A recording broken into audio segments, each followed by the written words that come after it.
বেগম রোকেয়া বিশ্ববিদ্যালয়ের ইংরেজি বিভাগের শিক্ষার্থী আবু সাঈদের মৃত্যু কোটা সংস্কার আন্দোলনের কারণে। আবু সাঈদের মতো অনেকেই এই আন্দোলনে মৃত্যুবরণ করেছেন। সেটা যে আন্দোলনই হোক, একটি স্বাধীন সার্বভৌম দেশে এটা মেনে নেওয়া যায় না। যুগ যুগ ধরে মানুষ সরকারি বৈষম্যমূলক নীতি বা আইনের সংস্কার চেয়ে আন্দোলন করে আসছে এবং ভবিষ্যতেও হয়তো হবে। রাজপথে বুক টান করে দাঁড়িয়ে নিজ অধিকারের কথা বলা নিশ্চয়ই কোনো অন্যায় নয়।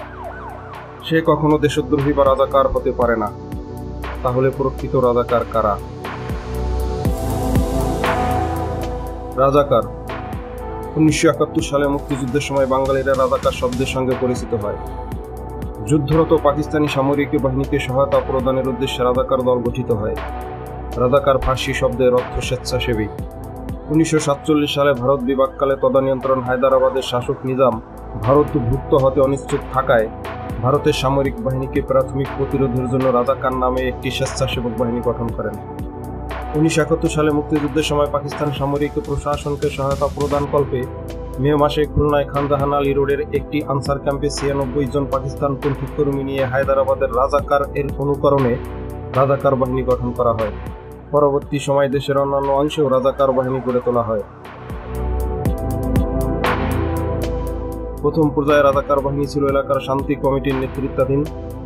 1971 সালের 1 জুন জেনারেল টিক্কা খান পূর্ব পাকিস্তান রাজাকার অর্ডিন্যান্স 1971 জারি করে আনসার বাহিনীকে রাজাকার বাহিনীতে রূপান্তরিত করেন। তবে এর নেতৃত্ব ছিল পাকিস্তানপন্থী স্থানীয় নেতাদের হাতে। পাকিস্তান প্রতিরক্ষা মন্ত্রণালয় 7 সেপ্টেম্বর জারিকৃত এক অধ্যাদেশ বলে রাজাকার বাহিনীর সদস্যদের সেনাবাহিনীর সদস্যরূপে স্বীকৃতি দেয়। রাজাকার বাহিনীর প্রাথমিক পর্যায়ের প্রশিক্ষণের মেয়াদ ছিল 15 দিন। 1971 সালের 14 জুলাই কুষ্টিয়ায় রাজাকার বাহিনীর প্রথম ব্যাচের ট্রেনিং সমাপ্ত হয়। পূর্বাঞ্চলীয় সামরিক অধিনায়ক জেনারেল A.K. নিয়াজি 1971 সালের 27 নভেম্বর সাভারে রাজাকার বাহিনীর কোম্পানি কমান্ডারের প্রথম ব্যাচের ট্রেনিং শেষে বিদায়ী কুচকাওয়াজে অভিবাদন গ্রহণ করেন। পরবর্তী পর্যায়ে রাজাকার বাহিনী একটি স্বতন্ত্র অধিদপ্তরের মর্যাদায় উন্নীত হয়। তখন রাজাকারদের মাসিক ভাতা প্রদান করা হতো। এরপর 1971 সালের 16 ডিসেম্বর পাক বাহিনীর আত্মসমর্পণের সঙ্গে সঙ্গে রাজাকার বাহিনীর স্বাভাবিক বিলুপ্তি ঘটে। যুদ্ধের পরে রাজাকার শব্দটি দেশদ্রোহী বা সহযোগী হিসাবে বিবেচিত ব্যক্তি ও গোষ্ঠীকে বর্ণনা করার জন্য ব্যবহৃত হয়েছে এবং এটি বাংলাদেশের উল্লেখযোগ্য ঐতিহাসিক এবং মানসিক ওজন বহন করে। বাংলাদেশের ইতিহাস ও রাজনীতির প্রেক্ষাপটে রাজাকারদের উত্তরাধিকার একটি সংবেদনশীল জটিল বিষয়। আব্রাহাম লিঙ্কন 1861 থেকে 1865 সালে তিনি নিহত হওয়ার আগ পর্যন্ত ছিলেন মার্কিন যুক্তরাষ্ট্রের 16তম প্রেসিডেন্ট। 1863 সালের 1 জানুয়ারি তিনি আইনত দাসপ্রথা বিলুপ্ত করেন, কিন্তু দক্ষিণ আমেরিকা তা মেনে নিতে পারেননি। তারা বিভক্ত হয়ে আলাদা রাষ্ট্র গঠন করেন।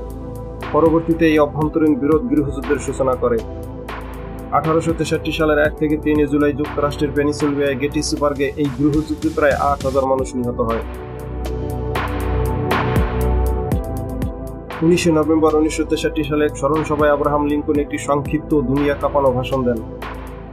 মাত্র 2 মিনিটে 272 শব্দের এই বিখ্যাত ভাষণটি গেটিসবার্গ স্পিচ নামে পরিচিত।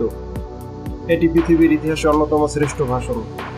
এই ভাষণের সবচেয়ে লক্ষণীয় দিক হল মাত্র একটি বাক্যে গণতন্ত্রের নিখুঁত সংজ্ঞা তিনি দিয়েছেন। তার ভাষ্য মতে, democracy is government of the people, government by the people, government for the people. অর্থাৎ গণতন্ত্র হলো জনগণের সরকার, জনগণের দ্বারা সরকার, জনগণের জন্য সরকার। আর এর ব্যত্যয় ঘটিলে সেটা কখনো গণতন্ত্র হইতে পারে না।